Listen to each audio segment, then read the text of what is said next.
आता ग्राउंडरला आपल्याला व्यायाम व्यायाम करायला लागतो. म्हणजे पोलीस भरतीसाठी असू दे ना, ते कोणताही वर्कआउट असू दे किंवा आपल्या फिटनेससाठी वर्कआउट करतात. पाय दुखतात, पूर्ण बॉडी दुखते, सीन पेन करतं, तळवे दुखतात, गुडघे दुखतात, घुटणे दुखतात. त्याच्यामुळे कसं आहे, मुलांना त्याचे उपाय माहीत नसतात. उपाय काय काय करायचं. तर मुलांच्या चुका काय होतात पहिल्यांदा, समजा ग्राउंडवरती आलो तर डायरेक्ट फास्ट पळायला सुरुवात करतात. त्याच्या आधी काळजी कोणती घ्यावी, तुम्ही काय करत नाही, वॉर्मअप करत नाही किंवा स्ट्रेचिंग करत नाही. वर्कआउटच्या अगोदर आपल्याला वॉर्मअप करावं लागतं. त्याच्यानंतर तुम्ही तुमचा काय जो वर्कआउट असतो, रेपिटेशन वर्कआउट असू द्या किंवा 400 मीटरच्या रेपिटेशन असू द्या किंवा तुमचा डेमो असू द्या 1600 मीटर असू द्या, तो तुम्हाला वर्कआउट करायला लागतो. आणि त्याच्यानंतर वर्कआउट जर पूर्ण झाल्याच्या नंतर आपल्याला चांगली स्ट्रेचिंग करायची, खाली चांगला मॅट वगैरे टाकून आपल्याला चांगली स्ट्रेचिंग करायचे, जेणेकरून जे आपले मसल टाईट झालेले असतात ते रिलीज करायला लागतात. जे आपले स्नायू असतात ते टाईट झालेले असतात ते आपल्याला रिलीज करायचे असतात. त्यामुळे आपल्याला ना स्ट्रेचिंग करणं महत्त्वाचं आहे. आता 2-3 मिनिटं स्ट्रेचिंग केली झालं असं नाही, आपण जेवढा वर्कआउट करतो तेवढं आपल्याला स्ट्रेचिंग पण महत्त्वाची आहे. म्हणजे 15-20 मिनिटं आपल्याला स्ट्रेचिंग केली पाहिजे, ध्यान पण केलं पाहिजे, पण स्ट्रेचिंग महत्त्वाची आहे. आणि दुसरी महत्त्वाची गोष्ट म्हणजे तुमचं कधी कधी घुटके आपले गुडघे दुखतात, शिन पेन करतं. पण त्याच्यावर मित्रांनो काय करायचं, पहिल्यांदा समजा ते जास्त दुखत असेल तर लयच जास्त दुखत असेल तर रेस्ट करायचा आहे. समजा कमी दुखत असेल तर त्याच्यावरती स्प्रे वगैरे मारून आपला ऑलिनी स्प्रे वगैरे भरपूर स्प्रे बाजारात मिळतात किंवा बाम, टायगर बाम वगैरे त्याला लावून रनिंगला सुरुवात करा, जेणेकरून पेन कमी होतं. म्हणजे बॉडी वॉर्म झाल्याच्या नंतर आपलं पेन होत नाही. भरपूर जणांचं सीन पेन असू द्या, गुडघा असू द्या किंवा ओदर कोणतं पेन असेल तर किंवा काही काहींचा शोल्डर पेन करतो, कारण गोळे जास्त थ्रो करत असतात त्याच्यामुळे शोल्डर पेन करतो. बाकीच्यांचं काही ओदर पेन कोणते पण असू द्या, त्याला स्प्रे वगैरे मारून आपल्याला वर्कआउट चालू करायचं आहे. आणि तिसरी महत्त्वाची गोष्ट म्हणजे आपण दिवसभरामध्ये पाणी कमी पितो. आपल्या बॉडीमध्ये पाण्याची मात्रा जास्त पाहिजे. मित्रांनो काय काय वेळेस काय बघा, आपण समजा लगबीला गेल्याच्या नंतर, आता उन्हाळ्याचे दिवस आहे, बॉडीला पाणीही जास्त पाहिजे. तुम्ही काय काय जण पाणी कमी पिता. पाणी कमी पिल्यानंतर ते आपल्याला कधी कसं काय कळतं, तुम्ही म्हणता नाही नाही आम्ही पाणी जास्त पितो तर सुद्धा आम्हाला हे होतं. तर पाणीची मात्रा आपल्या बॉडीमध्ये कधी कमी आहे ते लगबीला गेल्यानंतर आपलं युरिन जर पिवळं आलं, येलो आलं, तर समजायचं आपल्या बॉडीमध्ये पाण्याची मात्रा कमी आहे. दिवसभरामध्ये जास्तीत जास्त 4 ते 5 लिटर पाणी आपल्या बॉडीमध्ये इंटेक झालं पाहिजे.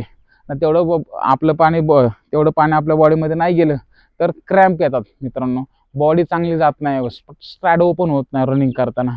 जेवढं पाणी आपण जास्त इंटेक करेल तेवढं आपली बॉडी चांगली चालणार आहे. आणि त्याच्यामध्ये दिवसभरामध्ये तुम्ही डाएट कोणतं कराल काय माहीत नाही, पण आता जे स्वस्त फळं असतील, समजा आता द्राक्ष वगैरे मार्केटमध्ये, आता कलिंगड यायला लागले, टरबूज, खरबूज, परत संत्री, मोसंबी आता मार्केटमध्ये स्वस्त आहे.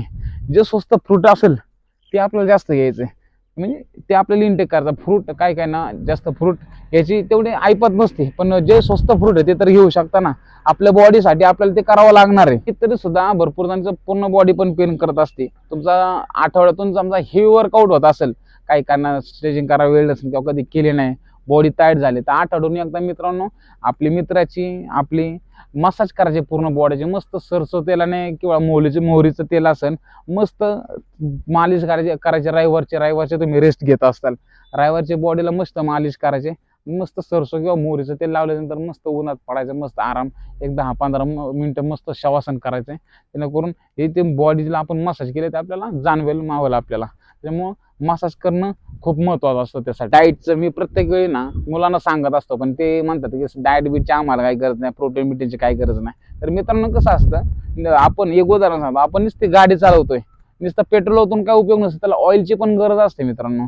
समजा ऑइल जर नाही टाकलं, नुसतं पेट्रोलवर गाडी चालवली तर त्याला इंजिनला प्रॉब्लेम होणार. तसं आपल्या बॉडीचं आहे, आपण रोज जेवण तर करणार आहे, पाणी तर पिणार आहे, पण बॉडीला एक्स्ट्रा प्रोटीन, परत काय मल्टीविटॅमिन लागणार आहे, विटॅमिन लागणार आहे, ते आपल्या बॉडीला जर भेटलं नाही ना तर आपलं बॉडी पण काम काढणार, म्हणजे इंजुरी येणार, तुमची झीज भरून नाही निघणार. त्यासाठी आपल्याला बॉडीमध्ये प्रोटीन पाहिजे, कार्बोहायड्रेट पाहिजे, मल्टीविटॅमिन पाहिजे, हे आपल्या बॉडीमध्ये पाहिजे, जेणेकरून कसं आपले जे रनिंग करतोय त्याला उपयोगी ठरेल. नाही तर तुम्ही काय काय लय हुशार असतात, आम्हाला प्रोटीनची काही गरज नाही, डाएट फिट काय आम्ही करत नाही असं तसं, तर तुम्ही नसेल करत. पण ज्याला बाबा उपयोगी करायचं त्यासाठी व्हिडिओ आहे, त्यांनी तुम्ही हे करा, जेणेकरून प्रोटीन पण आपल्याला, समजा तुम्ही पावडरद्वारे जरी घेतलं किंवा प्रोटीन पावडर मिळते किंवा चिकन, अंडे किंवा पनीर खाल्लं किंवा सोयाबीन खाल्लं, कडधान्य खाल्ली, हरभरा खाल्ला, ह्याच्यातून पण आपल्याला प्रोटीन मिळत असतं. कोणत्याही पद्धतीने घ्या, पण प्रोटीन इंटेक झालं पाहिजे. तर प्रोटीन किती पाहिजे, आता माझं वजन आहे 85 किलो. आता 85 डबल किती, 8 16 170, 170 ग्रॅम प्रोटीन मला दिवसभरामध्ये पाहिजे. समजा एवढं जर नाही भेटलं तर 100 ग्रॅम जरी प्रोटीन आपल्याला रोज दिवसभरामध्ये आपल्या बॉडीमध्ये इंटेक झालं पाहिजे, जेणेकरून आपण जो वर्कआउट करतोय त्याची आपली झीज नाही झाली पाहिजे. नाहीतर काय होतं माहिती आहे का, नवीन नवीन मुलगा ग्राउंडला आला, वर्कआउट करायला सुरुवात केली, नवीन नवीन बॉडी चांगली चालते, मस्त जबरदस्त करतो, पण जेव्हा त्याला इंजुरी यायला सुरुवात होती किंवा पाय दुखतं, काय दुखतं, मसल दुखतात, क्रॅम्प येतो, गुडघा दुखतो, सिन पेन करतं, पण ते हळूहळू वाढत जातं. त्याला वाटतं आज बरं होईल, उद्या बरं होईल, तर ते हळूहळू वाढत जातं, सिन पेन होतं किंवा बाकीच्या गोष्टी, पण त्या झाल्या नाही पाहिजे. त्यासाठी प्रोटीन असतं. समजा तुम्ही नवीन नवीन वर्कआउट करायला सुरुवात केली आणि सिन पेन व्हायला लागली किंवा गुडघे दुखायला लागले, तळे दुखायला लागले, तर मित्रांनो त्यासाठी उपाय काय, तर आपल्याला बर्फ असतो आपल्याकडं, आईस बाथ म्हणतात त्याला, बर्फाने पूर्ण बॉडी शेकायची, जबरदस्त पूर्ण बधीर करायची. त्याला आठवड्यातून दिवसातून 2-3 वेळेस 2-2 तासाच्या गॅपने आपल्याला करायचंय, पूर्ण बधीर करायचे. किंवा गरम पाण्याने पण आपल्याला गरम पाण्यामध्ये थोडंसं मीठ टाकून पाय बी शेकायचे मित्रांनो, जेणेकरून पूर्ण बधीर करायचे. तुमची इंजुरी हळूहळू ती ठीक होत जाणार मित्रांनो. हे त्याच्यात झाले उपाय आहेत. आणि ह्या क्षेत्रामध्ये कसं होतं माहिती आहे का, हुशार मुलगा असं किंवा अकॅडमी असू द्या किंवा तुमचा क्लब असू द्या, काय असू द्या, हुशार मुलं तर त्या फिरपीवर होतं. म्हणजे कसं मुलांची झोप होत नाही की अभ्यासात लक्ष लागत नाही, या गोष्टी जरा बाजूला ठेवा. हे पोलीस झाल्यानंतर तुम्हाला तेच करायचंय, म्हणजे काय असेल ते. तर तुमची झोप होत नाही, झोप बॉडीला आपला वर्कआउट होतो. समजा तुम्ही 2 टाइम केला तर ते होतं आपली बॉडी थकून जाते, बॉडीला आराम पाहिजे, आराम. तुम्ही जेवढा वर्कआउट केला तर जेवढा आराम द्याल बॉडीला, तेवढी बॉडी तुमची चालणार आहे दुसऱ्या दिवशी.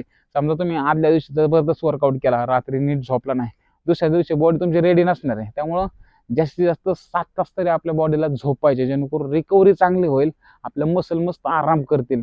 आराम केल्याच्या नंतर बॉडी जबरदस्त चालते मित्रांनो.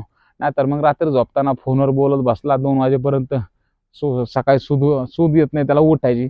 उठला, आला 8 वाजता ग्राउंड, झोप नाही झाली, आळस येतोय, कंटाळा आलाय, आज मूड नाही, आता आज मी थोडंच पडणार, असं आठवड्यातून 2-3 दिवस केलं कसं पोलीस व्हायचं तुम्ही, होणार नाही. आणि ते तुमचे कामही नाही, लपडी लोपडी करून कोण पोलीस होत नाही. आणि होत असेल तर ते तुम्हाला माहिती, ते मी काय सांगू शकत नाही. ज्याला करायचंय त्यांनी करू नका अशा गोष्टी, अशा भानगडीत मित्रांनो पडू नका.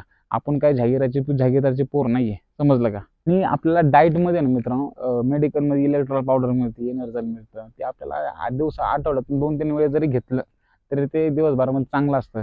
त्याच्याद्वारे आपलं पाणी पण इंटेक होतं. 1 लिटर पाण्यामध्ये 1 इलेक्ट्रॉल पावडर टाकायचे आणि ते किंवा लिंबू पाणी जरी प्यायलं दिवसभरामध्ये जास्त तरी काय हरकत नाही, रिकव्हरी चांगली होते बॉडीची. आणि झोपताना तुम्ही समजा दूध दूध तर तुम्ही रेग्युलर प्यायलाच की थोडाफार. आता बॉडी चांगली ठेवायची, रनिंग चांगली करायची म्हणजे थोडा बॉडीला खर्च करावा लागणार आहे ना, बरोबर का नाही. खर्च नाही बॉडीला केला तर होणार नाही काय, त्यामुळे बॉडीला खर्च करावा लागणार आहे. रात्री झोपताना हळदीचं दूध प्यायचं, जेणेकरून आपली जखम असेल वगैरे ते भरून निघेल. म्हणजे हळदीचं दूध आपल्या बॉडीसाठी लई उपयुक्त असतं. तुम्ही ह्या सगळ्या गोष्टी पाळा आणि बाकीच्या गोष्टी टाळा, त्याच्यामुळे तुमचा रिझल्ट पण चांगला येईल. आणि पोलीस भरतीला लई 6 महिने, 6 महिन्याच्या आतमध्ये पण पोलीस होऊन जाईल. बाकीच्या गोष्टीचा इंजुरी येत असेल, शूज चांगला वापरा. काही जण शूज चांगले वापरत नाही, वर्कआउट व्यवस्थित करत नाही, स्ट्रेचिंग करत नाही, वॉर्मअप करत नाही, चुकीचा वर्कआउट करतात. कुठं इथं गोळा घेऊन पळ, चाल, डोक्यावर गोळा ठेव, मागं गोळा घे, अशा चुकीच्या गोष्टी करू नका मित्रांनो. यूट्यूबवरती भरपूर सारे नॅशनल इंटरनॅशनल प्लेयरचे पण व्हिडिओ आहेत, त्यांचा पण वर्कआउट आहेत. मी पण यूट्यूबला गोळ्याचे व्हिडिओ बनवलेले आहेत. चांगल्या जाणकार माणसाकडून प्रॅक्टिस करून घ्या. उगाच गाढवाच्या खाली जाऊन घोड्याची तयारी करून घ्यायची, तसं होत नाही मित्रांनो. माझ्या गोष्टीचा काय काय मुलांना राग येत असेल, पण ते इंस्टावरती भरपूर काय काय व्हिडिओ बघायला भेटतात, काहीतरी शिकवतात, काहीतरी शिकवतात. पण आपण बोलू शकत नाही, आपण बोलले की उगाच वातावरण पेटतं. आणि मी बोललो तर पेटणारच आहे, त्यामुळे आपण काय बोलणार नाही. आता मध्ये व्हिडिओ टाकला होता, जरा लय जणांना लागला, तो काही विषय नाही, आपण काय घाबरत नाही, त्याच्यामुळे तो विषय वेगळा. तर मित्रांनो, अजूनही मी खूप सारे व्हिडिओ बनवतो तुम्हाला वर्कआउटबद्दल, अभ्यासाबद्दलही. व्हिडिओ नक्की आवडला असेल तुम्हाला. जय महाराष्ट्र.